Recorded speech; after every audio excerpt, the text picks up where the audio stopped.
Here with Northwestern State women's basketball coach Jordan Dupuy, hopefully a little more rested Jordan Dupuy, and hopefully, coach, you've got a little more rested squad. Didn't play Saturday, and I heard you tell a really neat story that you kind of focused on a little bit more of team bonding and the chemistry more so than the execution this weekend. Yeah, the initial plan for Saturday was to get a lot of game-like shots up and then play 2 and 3 minute games with different scenarios that they would have to coach themselves through to understand time, situation, all that. But after going back and just looking at where we are mentally, where we are physically, just thought that we needed a little pep me up.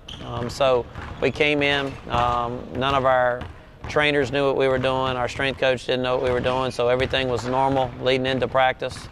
Did the quote, prayed like we usually do, and then said, all right, since we're not playing, you know, we need to get on the baseline. So they got on the baseline, and anytime they hear that, they're thinking running. So then I picked 2 players to be team captains, and they thought that, you know, okay, we're scrimmaging. So they picked their 5, and then I put my 2 children on the baseline, Alex and Madison. I said, all right, you're picking them as well. They said, they're going to play. I said, yeah, they're going to play. So they picked them, and I said, all right, let's do this. So we ran to the back. They said, are we scrimmaging in the back? I said, no, you had first pick, so therefore you're batting first. You had second pick, therefore you're in the field and you're the home team. We're playing wiffle ball. So we ended up playing wiffle ball in the back of the gym. I haven't heard that much laughing and just fun in a long, long time. And so, you know, hopefully that'll help their morale. You know, this has been a long, long season. It's gone by fast, but it's been a long, long season, and we have a bunch of players still hurt. You know, we're beat down mentally because of the record, and with two weeks left basically in the season, I just wanted to do something that would pep them up and help them carry through this stretch run and see if we can build some momentum for the offseason. So we'll see if it works. Put on your scouting hat now. Is there anyone that could help Coach Donald Pickett's team, although they're on a really good run right now? Was there anybody out there that could transition? Absolutely not. That's one thing that I found out on Saturday is we don't have a lot of softball players. But again, that's what made it really fun, just to be able to do that. I think Alex was definitely the MVP of that game. But it was good. It was fun not only for the players, but it was fun for the coaches. Well, let's turn back to basketball now and chemistry in a situation like this when you face your last 2 games at home. I know it's going to be special Saturday for Tia. It's going to be special for you to see a bunch of the alumni come back. It's something you have really embraced in your first 2 years here. But first you go through UIW, and it's a team that's in a very similar situation to you. Excuse me, they are. You look at their record, won 2 conference games. I believe they're 3 and 22 overall. A team that's going to come in very hungry and feel like they can pull out a victory. So our preparation needs to be very good. We have to understand that they're going to be difficult to guard. They pose a lot of matchup issues from the standpoint that they play a lot of guards. They run some stuff that we've seen before, thank goodness. But it's going to come down to will. Just like last Wednesday's game in the 4th quarter came down to will. Our will wasn't as good as HBU's, and they made plays where we didn't. So, you know, it's going to be a great game for us on Wednesday night. It's the Play for K game. It's our breast cancer game. So we will be wearing pink. So I ask people out there to get on our social media pages. We've got an icon where you can go on there and donate to a great cause. We will acknowledge breast cancer survivors on Wednesday. It's also Ladies' Night Wednesday with a wine tasting before. So a lot of great things surrounding that game. So we need a very good crowd in order to beat a team that, you know, if we play well, we have a good shot of beating and getting some momentum to finish the season. You got a couple of players back Wednesday night at Houston Baptist. Libba Gillum was back. She had a double-double. We talked about her rebounding. Lacey Savage gave you a great handful of minutes off the bench there, 6 offensive rebounds. And Nautica Grant, although not 100%, you at least got her back.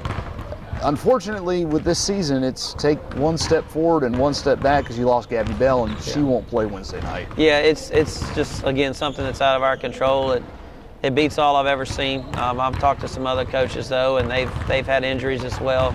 And again, you go through the whole process of figuring out if it's something that you've done, how you've trained, and all that. But again, everything's been kind of a freak type accident. You know, a lot of non-contact injuries. people getting hit in the head that you can't avoid.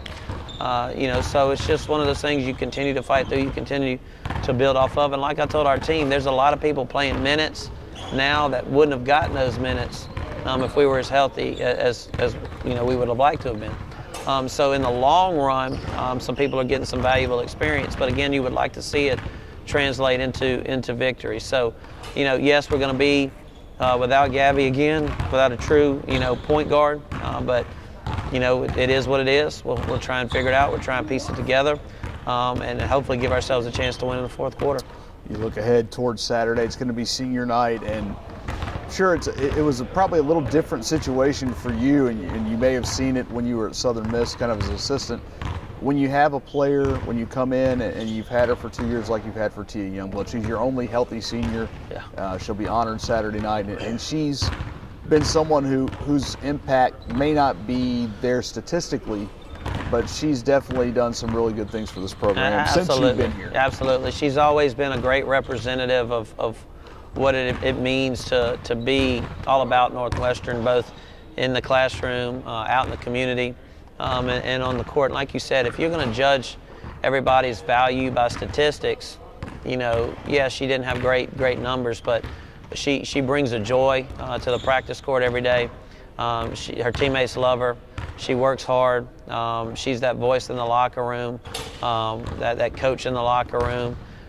She's always had our back as coaches, and she's definitely going to be missed. But I want more than anything for her to finish these final 2 weeks up and do it in a way that, one, she'll be proud of herself for doing, but that everybody will realize how big of a value she was for the last 4 years here. And in this season, she's been your constant. I mean, She's been there every game. Her minutes may have fluctuated, but she's been one of the few that have stayed healthy. She's been healthy, and that's also huge too. To have her every day in practice, to keep the girls going, to be that leader in practice. It's something that you absolutely have to have, and knock on wood, hopefully she'll be happy or healthy and happy the last couple of weeks of the season, because she deserves that. You finish up your home season with Southeastern at 4 o'clock on Saturday, and that's a team you really did a good job of stopping one of the most prolific scorers in the Southland Conference in Taylor Underwood in the first matchup. But as you mentioned this morning on your radio show, it was everybody else. Right. We did a great job on her, and but what we did on her caused us to be out of position on some other players, caused too many rotations. So we may look to simplify what we do the second time around, take the Randy Brown approach, which worked here. But every shot that she takes has to be contested, has to be out of a comfort zone, can't be in rhythm. It's going to take multiple players to defend her. And what we have to realize too is we can't get down as much as we did down there and then start playing aggressive. We have to play aggressive from the beginning. I'd love to have another big night from Libba Gillum. That she had an unbelievable night down there, had 30 points. And again, I'm not looking for 30, but I'm looking for that same aggression, inside-out scoring that we need, and somebody else to step up scoring as well. So we'll look at that on Thursday, getting ready for that game, and hopefully being the last game, senior day, we go out the right way. When you look at Southeastern, they've really turned it around in the second half of the conference season. Is there something that you can look at from them and tell your team that in these next 4 games, why can't we do the same thing? I think the way that they play from an aggression standpoint on both ends of the floor, they're a high motor team. They were like that last year as well. They're going to get out, they're going to pressure. They play with a lot of energy. Sometimes it's counterproductive from the standpoint of it puts them out of position. But I would rather have a team like that that you got to pull back than a team that you're constantly having to get going. There's times where we play with a great amount of energy and effort and we get great results, and there's other times where we get tired and our effort goes down. So I think you take what you can learn from them is just the consistent effort that they play with. I think from a scheme standpoint, I think we run just as good a stuff as anybody else, or even better than other people. So, I think you've got to look at how you go about preparing and how you go about playing within those 40 minutes to be the difference on Saturday. Thanks, Coach. Thank you.